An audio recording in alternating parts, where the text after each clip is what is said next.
成日覺得小朋友好易喊，對聲音或者衫嘅標籤特別敏感，先唔好覺得佢係扭計或者發脾氣。呢個係高敏 BB 常見嘅感覺統合挑戰。第一種常見挑戰，觸覺過敏。一般小朋友覺得舒服嘅觸摸，喺高敏 BB 身上可能會比大腦放大咗10倍。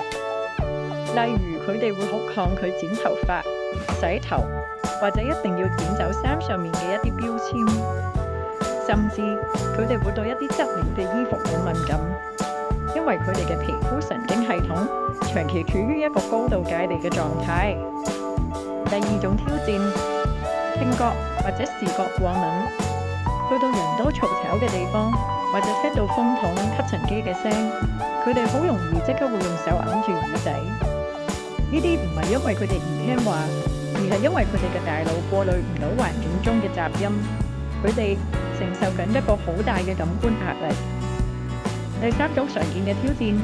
本體覺同前庭覺失調。好多高敏嘅小朋友睇起上嚟好似好活躍，周身喐，又或者相反咁樣，極度被動，好容易攰。其實係因為佢哋大腦對於身體肌肉嘅力度同埋平衡感嘅接收出現落差，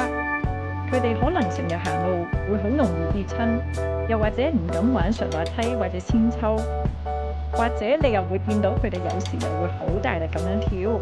可能會撞向梳化去攞一啲身體嘅刺激。當呢啲感官需求得唔到滿足，佢哋就會好容易覺得焦慮或者情緒失控。面對高敏嘅小朋友，強迫佢哋習慣或者聽話係冇用嘅，最緊要係接納同埋預留一個緩衝嘅空間。